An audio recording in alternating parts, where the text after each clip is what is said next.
बंगाल में आज प्रधानमंत्री मोदी का मेगा शो। कोलकाता के ब्रिगेड परेड ग्राउंड में आज दोपहर 2 बजे करेंगे रैली। चुनाव के ऐलान के बाद पीएम आज पहली बार बंगाल की धरती पर कदम रखेंगे। ऐतिहासिक ब्रिगेड परेड मैदान में जनसभा को करेंगे संबोधित। अभिनेता मिथुन चक्रवर्ती भी बीजेपी की रैली में होंगे शामिल। रैली को सफल बनाने के लिए बीजेपी ने पूरी ताकत झोंकी। मोदी के स्वागत के लिए कोलकाता के सड़कों को बीजेपी के झंडे और बैनरों से पाटा गया। पीएम मोदी की रैली में 7 लाख से ज्यादा लोगों के शामिल होने की उम्मीद। कोलकाता में सुरक्षा एजेंसियों ने कड़ा किया सुरक्षा घेरा। पीएम मोदी की रैली में बंगाल की सभी 294 सीटों को कवर करने वाली परिवर्तन यात्रा का समापन समारोह होगा।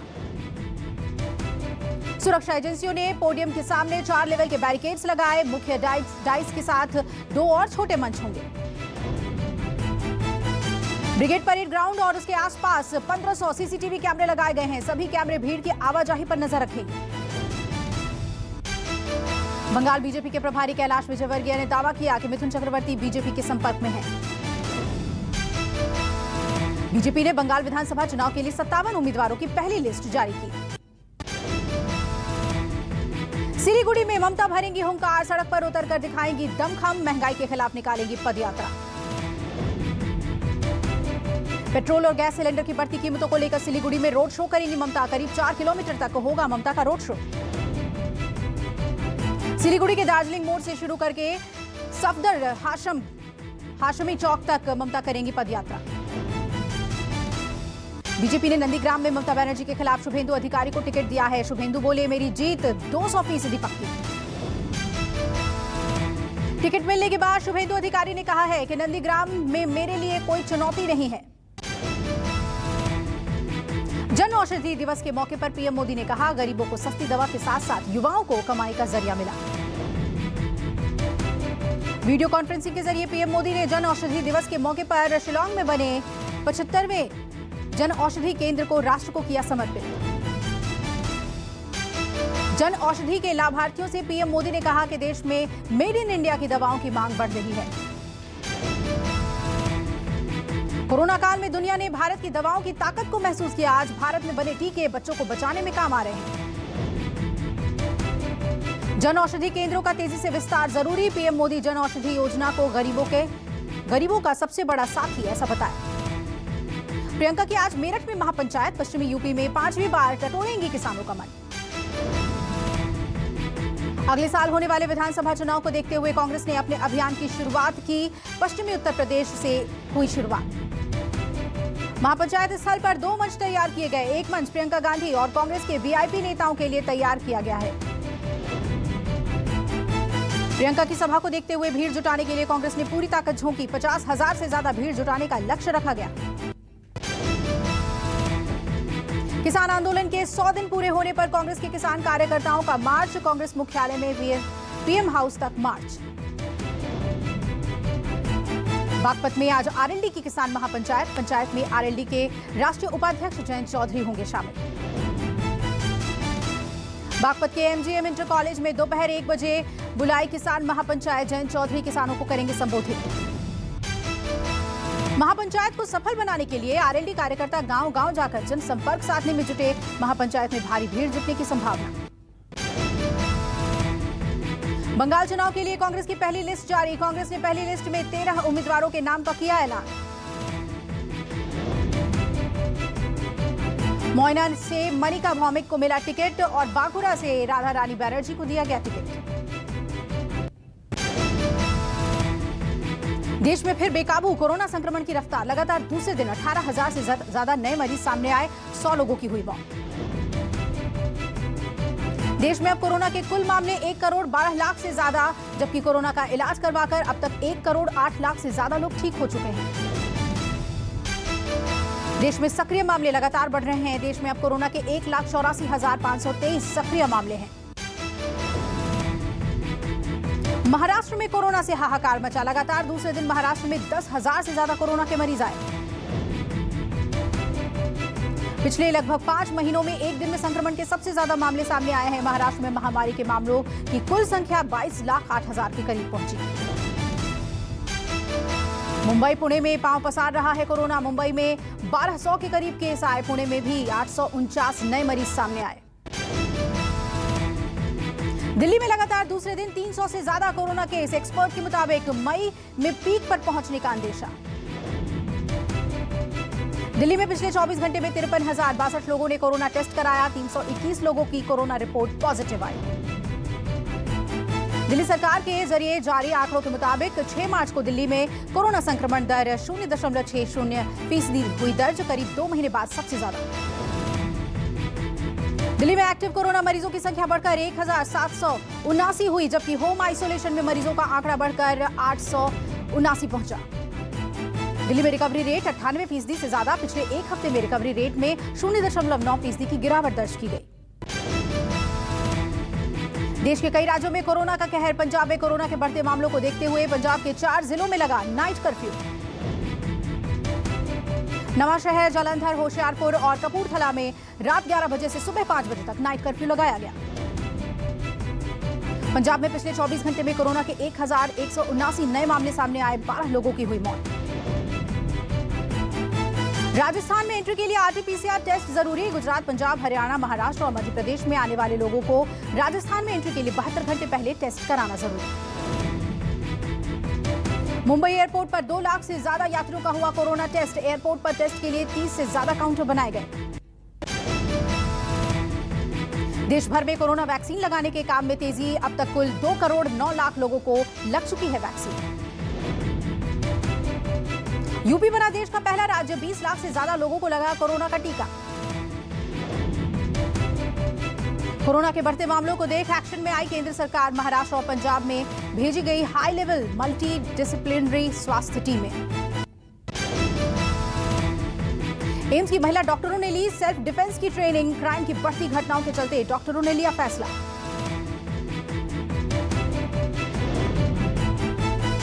बाहर से स्टेट से यहाँ पे पढ़ने आते हैं। दूर से नए नए बच्चे हैं, एमबीबीएस के स्टूडेंट्स हैं, इवन नर्सिंग के स्टूडेंट्स हैं, सब लोग हैं इसके अंदर। वो आके उनको एक कॉन्फिडेंस फील हो खुद के अंदर जब भी वो बाहर मार्केट में कभी भी जाएँ। तो उस चीज़ के लिए हमने चाहा कि ये जो मेन चीज़ है लड़कियों को एक एम्पावर करना, वो उसके लिए आरडीए ने इनिशिएटिव। अंतर्राष्ट्रीय महिला दिवस के मौके पर एम्स में 2 दिन का सेल्फ डिफेंस ट्रेनिंग कैंप लगा। कोच विकास दे रहे हैं ट्रेनिंग। विकास ने अब तक लाखों महिलाओं को दी है ट्रेनिंग। चल रहा है ना, उसके लिए पे हम लोग चाहते हैं कि गर्ल्स को जितना हो सकता है अवेयर और जितना हो सकता है स्ट्रॉन्ग बने। हम चाहते हैं कि गर्ल्स को जितना हो सकता है स्ट्रॉन्ग बने और सेल्फ डिफेंस सीखें।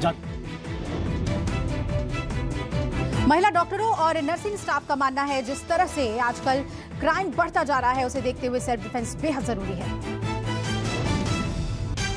ये सब डिफेंस मैकेनिज्म अगर हमें आते हैं तो हम इजीली डील कर सकते हैं ऐसी सिचुएशन के साथ जो हमारे लिए अच्छी नहीं है। फ्यूचर को प्रिवेंट कर सकते हैं हम लोग अगर कुछ बैड सर्कमस्टांस होती है हमारे साथ तो। ट्रेनिंग तो बहुत ज़रूरी है। This is just starting. हम ये प्रचार करना चाहते हैं कि दिस इज़ इम्पॉर्टेंट। लड़कियों, गर्ल्स शुड बी अवेयर कि ऐसा ट्रेनिंग में उनको पार्टिसिपेट कर। राम जन्मभूमि तीर्थ के महासचिव चंपत राय ने कहा, देश के लगभग 10 करोड़ परिवारों ने राम मंदिर के लिए अपना सहयोग दिया। चंपत राय ने मंदिर निर्माण कार्य पर कहा, अब तक नींव खुदाई का 60% कार्य पूरा हो चुका है और उन्होंने मलबा हटाने के लिए बड़ी बड़ी मशीनें लगाई हैं। यूपी के बुलंदशहर में दिखा गुंडागर्दी। किराना व्यापारी को तमंचा दिखाकर धमकी दे रहे युवकों का वीडियो हुआ वायरल। मामूली बात को लेकर हुआ था विवाद। किराना व्यापारी को 3 युवक जान से मारने की धमकी दे रहे थे। मामला सीसीटीवी में हुआ कैद। घटना कोतवाली नगर क्षेत्र की है। फिलहाल पुलिस ने तीनों युवकों के खिलाफ मामला दर्ज कर लिया है। हिमाचल में बदला मौसम का मिजाज। शिमला में हो रही है बर्फबारी, लोगों के खिले चेहरे। जम्मू कश्मीर के डोडा में महसूस हुए भूकंप के झटके। तीव्रता 2.9 नापी गई। किसी तरह के नुकसान की खबर नहीं। यूपी के अलीगढ़ जिला विद्यालय में छात्रा के झाड़ू लगाने का वीडियो हुआ वायरल। जिला विद्यालय निरीक्षक ने की कार्यवाही। 4th ग्रेड के कर्मचारी को किया निलंबित। विद्यालय निरीक्षक डॉक्टर धीरेन्द्र पांडे ने इस मामले पर स्कूल के बच्चों और टीचर से की बात। कहा, आगे से इस तरह की घटना संज्ञान में नहीं आनी चाहिए। आंध्र प्रदेश के कृष्णानगर में पुलिस को मिली बड़ी कामयाबी। 6 किलो गांजा और 4 अवैध बाइक बरामद। बिहार के सीतामढ़ी में एक सामाजिक कार्यकर्ता की हत्या, हथियारबंद बदमाशों ने खदेड़कर ताबड़तोड़ गोलियां बरसाई। कई राउंड गोलियां बरसाने के बाद हमलावर पिस्तौल लहराते हुए फरार हो गए। पुलिस ने घटनास्थल से 5 खोखा बरामद किया। पुलिस के मुताबिक मृतक भी आपराधिक प्रवृत्ति का है। मृतक पर हत्या, रंगदारी जैसे 9 मामले हैं दर्ज। यूपी के कन्नौज में भंडारा का प्रसाद खाने से 1 दर्जन से ज्यादा लोग हुए बीमार। बीमार होने की वजह से फूड पॉइजनिंग बताई जा रही है। भागवत कथा समापन के बाद चल रहा था भंडारा। डीएम एसपी जिला अस्पताल पहुंचे। यूपी के नोएडा में एक छात्र ने की खुदकुशी। पुलिस ने बॉडी को कब्जे में लेकर पोस्टमार्टम के लिए भेजा। सोसाइटी के 15वें फ्लोर से 17 साल के बच्चे ने लगाई छलांग। सांवले रंग से परेशान होकर बच्चे ने खुदकुशी की। राजस्थान के हनुमानगढ़ में रेप के मामले में आरोपी ने शिकायत करने वाली महिला को जिंदा जलाया। जमानत पर हुआ था बरी। आग लगाने के बाद रेप के आरोपी बाइक पर फरार हो गया और आग लगाने की पूरी घटना सीसीटीवी कैमरे में कैद हो गई। अजीत सिंह हत्याकांड, डॉक्टर उर्फ गिरधारी को पुलिस ने एनकाउंटर में मार गिराया था। एनकाउंटर का सीन रिक्रिएट किया गया। आईसीसी वर्ल्ड टेस्ट रैंकिंग में पहले स्थान पर पहुंचा भारत। इंग्लैंड को 3-1 से मात देकर वर्ल्ड चैंपियनशिप के फाइनल में जगह पक्की। विराट कोहली ने पंत और सुंदर की जमकर की तारीफ। रोहित शर्मा की पारी को बताया स्पेशल। जीत के बाद केएल राहुल ने किया कप्तान कोहली के बारे में खुलासा। कहा कोहली ने नहीं मानी हार। जो रूट भी ऋषभ पंत के हुए मुरीद, बोले उन्हें खामोश रखना गेंदबाजों के लिए बहुत मुश्किल। अश्विन ने बताई बायो बबल की मुश्किलें। कहा ऑस्ट्रेलिया में ऐसे होटलों में ठहरे जहां नहीं आती थी ताजी हवा। सिद्धार्थ मल्होत्रा की फिल्म मिशन मजनू का फर्स्ट लुक सामने आया। भारत पाकिस्तान के रिश्तों पर बनी है फिल्म साइना का टीजर आने के बाद सोशल मीडिया पर ट्रोल हुई परिणीति चोपड़ा। यूजर्स ने बैडमिंटन को गलत तरीके से पकड़ने के लिए किया ट्रोल। फरहान अख्तर की फिल्म तूफान थिएटर में नहीं होगी रिलीज। ओटीटी प्लेटफॉर्म पर रिलीज करने की तैयारी। सपना चौधरी का नया गाना गुंडी का टीजर हुआ रिलीज। दिखा सपना का धाकड़ अंदाज। अपने के नाम पर नकली फाउंडेशन खोल ठगी से परेशान हुए सोनू सूद। किया कड़ी कार्रवाई की मांग। पोस्ट ऑफिस ग्राहकों के लिए बड़ी खबर। 1 अप्रैल से पैसा जमा करने और निकालने पर देना होगा चार्ज। 31 मार्च से पहले पैन को आधार कार्ड से लिंक करवाना बेहद जरूरी, नहीं तो भरना पड़ेगा जुर्माना। इकोनॉमी में रिकवरी के मिले संकेत। फरवरी में 6.6% रहा bank credit growth rate. SBI की रिपोर्ट के अनुसार जीएसटी में आए तो पेट्रोल 75 और डीजल 68 रुपए का हो जाएगा। पीएलआई स्कीम का दायरा और बढ़ेगा। पीएम ने कहा अगले 5 साल में इनसे $520 अरब का होगा उत्पादन। मोटोरोला के 2 नए स्मार्टफोन्स मोटो G10 पावर और G30 9 मार्च को होगा लॉन्च। कम कीमत में कई शानदार फीचर्स मिलने की उम्मीद। माइक्रोसॉफ्ट ने चेन्नई के सिक्योरिटी रिसर्चर लक्ष्मण मोथिया को 36 लाख रुपए का दिया इनाम। आइडेंटिटी बाउंटी प्रोग्राम के तहत ऑनलाइन सर्विस में खामी निकालने के लिए दिया गया इनाम। लेटेस्ट सॉफ्टवेयर अपडेट नहीं किया तो स्मार्टफोन पर बंद हो जाएगा व्हाट्सएप। डाटा बैकअप लेना बेहद जरूरी। ओप्पो का नया स्मार्टफोन A94 8 मार्च को होगा लॉन्च। 5 कैमरे और 30 वॉट फास्ट चार्जिंग के साथ कई शानदार फीचर होंगे शामिल। 18 GB रैम वाला दुनिया का पहला स्मार्टफोन रेड मैजिक 6 प्रो हुआ लॉन्च। 165 Hz रिफ्रेश रेट वाले फीचर हैं खास। अमेरिकी राष्ट्रपति बाइडेन ने ईरान पर लगे नेशनल इमरजेंसी को 1 साल के लिए बढ़ाया। ईरान की नीतियों को राष्ट्रीय सुरक्षा के लिए खतरा बताया। पाकिस्तान में भी चुनाव में किया जाएगा ईवीएम का इस्तेमाल। सीनेट चुनाव हारने के बाद पीएम इमरान ने किया है ऐलान। दुनिया की सबसे बड़ी नौसैन्य ताकत बना चीन। अपने से 3 गुना शक्तिशाली अमेरिकी नौसेना को पछाड़ा। ब्राजील में कोरोना के नए स्ट्रेन ने मचाया कहर। रिकवर हुए लोग फिर दोबारा हो रहे हैं संक्रमित। नमस्कार, मैं हूं मानक गुप्ता। अगर आपको हमारा ये वीडियो पसंद आया हो तो इसे लाइक और शेयर जरूर करें और हां, हमें सब्सक्राइब और फॉलो करना ना भूलें ताकि आप देश और दुनिया की कोई खबर मिस ना करें। तो जुड़े रहिए हमारे साथ और देखते रहिए News 24।